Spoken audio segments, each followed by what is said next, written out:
Hello, welcome to Dong Nai Radio and Television Station. Here comes the news today. According to the State Bank, about 14% of the total outstanding credit is being affected by the coronavirus pandemic. Therefore, the newly approved credit package worth 285,000 billion VND is considered a salvage for businesses.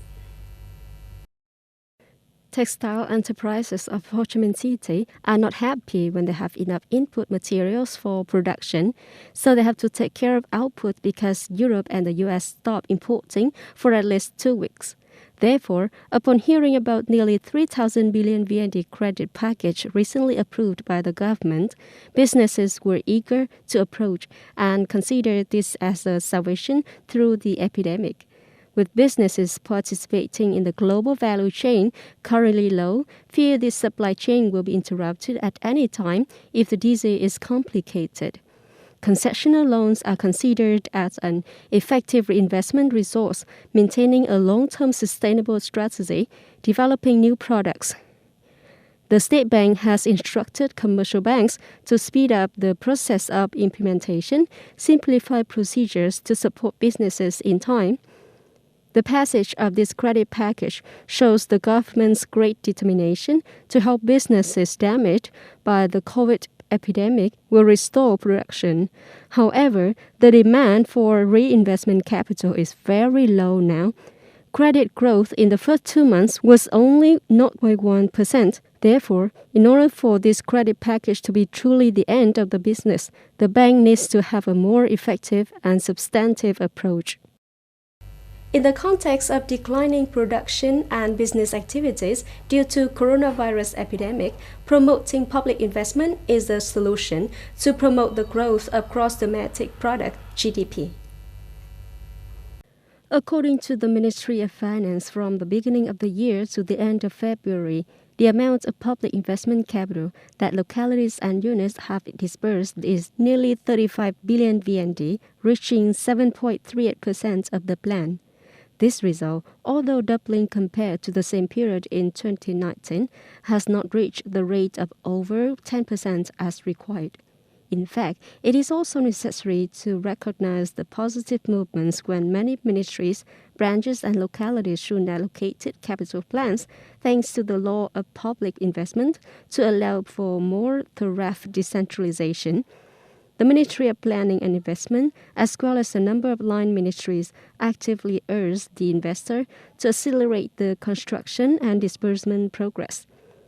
However, to solve the existing problems, it is necessary to synchronize more solutions, such as attaching the responsibilities of the heads of each locality and unit with the disbursement results.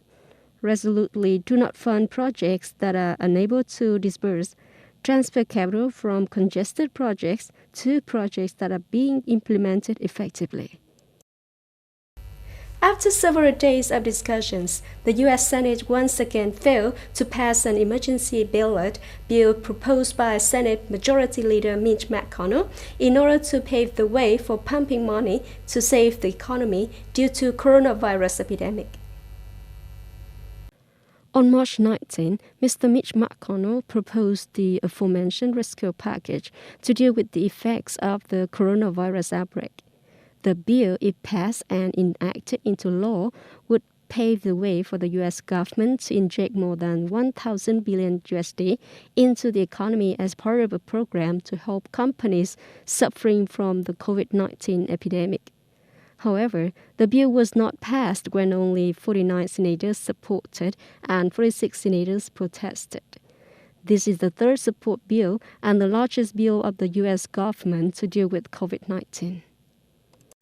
U.S. Secretary of State Mike Pompeo arrived on Monday in the Afghan capital on a previous unannounced visit to help salvage a historic deal between Washington and the Taliban, struck in February but marred by a political feud. Pompeo will meet President Ashraf Ghani and long-term rival Abdullah, who contest the results of a September presidential vote, raising the prospect of parallel governments that has paralyzed the selection of negotiating teams for talk. Pompeo is also scheduled to meet the man separately and also hold meetings with both together on Monday. He said the U.S. had cut $1 billion in aid to Afghanistan and was willing to cut the same amount in 2021 due to the continuing disagreement between Ghani and Abdullah. According to the U.S. Secretary of State, the disagreement between Ghani and Abdullah has damaged relations between the two countries, discrediting the reputation of the Afghans, Americans, and partners in the coalition new hybrid for the country Afghanistan. Pompeo added that the U.S. would consider further cuts to Afghanistan, including the withdrawal of sponsorship of any future funding proposals. That's all for the news today. Thank you for joining us and goodbye.